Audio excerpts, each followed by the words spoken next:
"You old hag with no money, you're in the way. We'll take all the inheritance. Get out now." Right after Dad's funeral, my brother's wife kicked Mom out. I couldn't believe what my sister-in-law had said. This was just too cruel. I was furious and about to lash out at my brother and his wife, but Mom stopped me. She whispered in my ear, "That girl, she's stunned for." I looked at Mom, confused, not understanding what she meant. "My name is Bonnie. I'm just an ordinary office worker at a small to medium-sized company. My family's home is a famous upscale restaurant in our hometown. When people find out, they're always surprised. They can't imagine someone as plain and unnoticeable as me being associated with fine dining. In reality, I have little to do with that restaurant now." My brother, Relay, followed in Dad's footsteps as a chef, and his wife, Alida, helped run the place. It's clear they will take over the restaurant, and there's no role for me. Dad was a chef and entrepreneur who made the restaurant famous in just one generation. In a word, he was a go-getter. He was tough at work, so I think it was hard on Mom, my brother, and his wife who worked with him. But away from work, Dad was a loving family man who made people laugh with his jokes. I loved Dad for that. Then one day, I got a call from Mom at work. "Your father has collapsed. Come to the hospital right away." I could tell from Mom's voice that Dad's situation was serious. I rushed to the hospital. When I arrived, Mom and the doctor were talking, looking very serious. "Mom, is Dad okay?" I asked after the doctor left, not knowing what was going on. Mom was looking worriedly at Dad, lying in bed and stroking his hand. His hands were thick and hard like a craftsman's. I love Dad's hands. "He's not in immediate danger, but it seems there will be after effects," Mom murmured, still looking at Dad. The doctor had told her that Dad would probably be paralyzed on his right side. Not being able to move his right hand would be the hardest thing for Dad. Mom and I sighed, unable to talk any further. "Is my father-in-law okay?" My sister-in-law's voice echoed in the quiet hospital room. She had rushed over after hearing from Mom. I thought she was worried, but as soon as she heard about Dad's condition and the after effects, her expression changed, and she began to smirk. "Well, he can't cook anymore, so the restaurant is ours now," she said callously. I couldn't believe what I was hearing. The sister-in-law I knew was quiet, never going against Mom, Dad, or my brother, always smiling, always considerate. But the person in front of me now was like a stranger. I couldn't keep up with her sudden change. "That's her true nature. She's been hiding it, I noticed. But she's really wicked," Mom said, sighing. I was worried about Dad's condition, but my sister-in-law's behavior was so shocking that I left the hospital that day in confusion. 2 weeks later, Dad was discharged and returned home. Dad's body was now so frail that he couldn't even manage to go to the bathroom or eat on his own. Proud as he was, Dad would sometimes throw tantrums and throw things. Worried about Dad and Mom, who was taking care of him, I went back to my parents' house to help with caregiving whenever I had time. "You're coming back too often. It's annoying." My sister-in-law would make snide remarks every time she saw me, but that wasn't something I could worry about. Mom looked more worn out every time I saw her. She was taking care of Dad's toileting, meals, and baths all by herself, all day long, probably without any time to rest. Though they sometimes hired a helper, Mom's burden was still significant. My brother and sister-in-law, who lived with them, not only refused to help with Dad's care but also didn't even prepare Mom's meals. "Mom, you must be having a hard time alone. Should I quit my job and come back here, not just to help occasionally, but to take care of Dad together?" Since my brother and his wife were clearly unreliable, I had no choice but to help Mom. I seriously considered joining in Dad's caregiving, but even when I suggested it, Mom shook her head. "There's a helper, and I'm fine on my own. You don't have to worry about me," Mom answered with a smile, perhaps not wanting to worry me, but she looked like she was pushing herself too hard. I was driven by anxiety that Mom might collapse too. Then the situation took a turn for the worse. Dad, who had become quite disheartened, began to show symptoms of dementia. "Who are you?" Being told that by my own father was quite painful. He used to act so high and mighty, and now he doesn't even recognize his own daughter. How pathetic, my sister-in-law, who happened to peek into the room, sneered at me.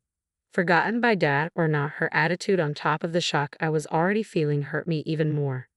"Father-in-law smells a bit. If you want to stay in this house, you better behave." My sister-in-law, her face twisted, pinched her nose and looked at Dad with contempt. Mom completely ignored her. She was probably holding back from reacting to the provocation. My sister-in-law clicked her tongue and left the room. "Dad, it's okay. Mom spoke to Dad in a gentle voice, like soothing a child. Thinking about how my parents were being treated so roughly by my brother and his wife, I felt like crying. Dad's dementia continued to progress and his body weakened more and more. It was soon becoming impossible to care for him at home. As I pondered what to do with my parents, my brother, who rarely spoke to me even when I visited home, called me. I answered the phone and complained to him about his wife's attitude, but he brushed off my words and started talking about himself, saying it wasn't important. Then he asked me to help out at the restaurant on weekends. I thought it was very selfish of him, so I told him I would consult with Mom and get back to him, then hung up. I immediately called Mom and relayed the conversation with my brother to her. Mom then explained the reason my brother had asked for my help. The longtime employees and chefs are quitting one after another. Almost no one is left. They all say they can't keep up with the leader's way of doing things. I haven't been to the restaurant in a while, so I don't know the details.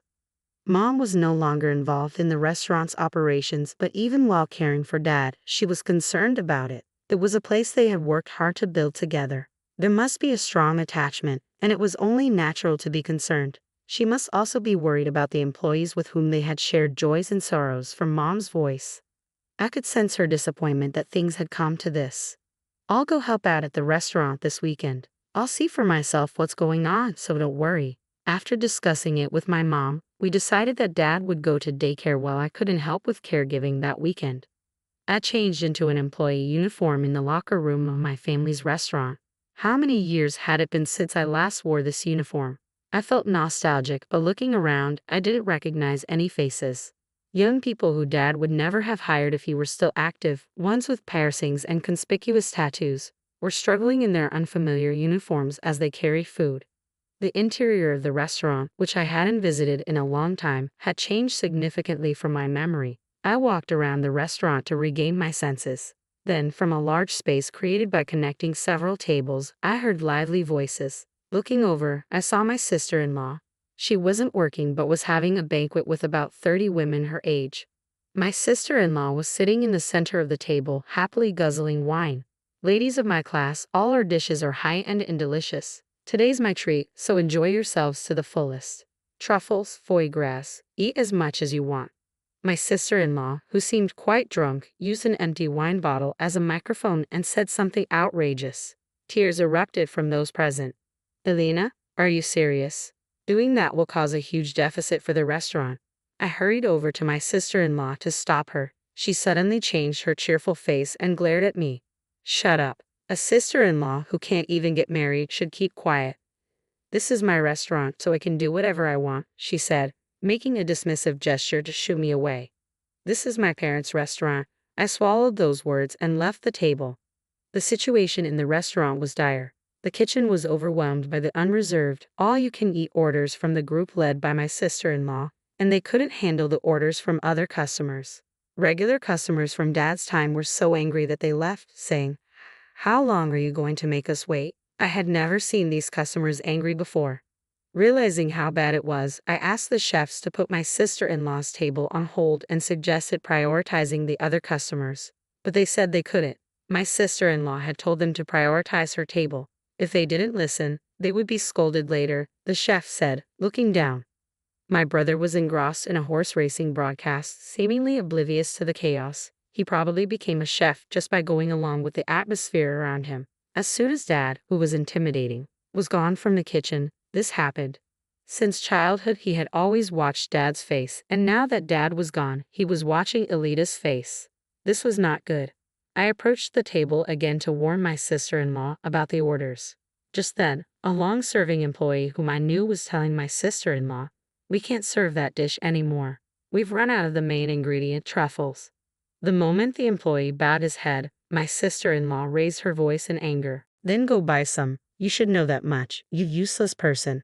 She even threw an empty plate at the employee. She was acting more like a rowdy, drunken customer than an owner. I understood why the long-serving employees had been quitting one after another. I'm thinking of changing the name of this restaurant. The current name is old-fashioned and cliché. I want something more stylish and cool. My sister-in-law turned to her friends, laughing and making such remarks. The restaurant was finished. Dad's once renowned establishment was nowhere to be seen. After finishing my help, I headed to the locker room, wondering how to tell Mom about this situation. She would surely be sad to know about this. Thinking so, my steps felt heavy as I headed home. The next day, when I visited my parents' house, I honestly told Mom about the situation at the restaurant. Mom sighed sadly. I thought it might be like that. My son has been under Elita's thumb since Dad fell ill, and the restaurant can't survive without your father. Tears welled in Mom's eyes, and her lips trembled. Seeing Mom like that, I couldn't hold back my tears either. I'm sorry. If I had been stronger, I could have protected Dad and Mom's restaurant. Mom patted my shoulder, saying it was okay. Let's give up on the restaurant. Mom persuaded me to do the same. After that, I continued to refuse my brother's requests to help at the restaurant.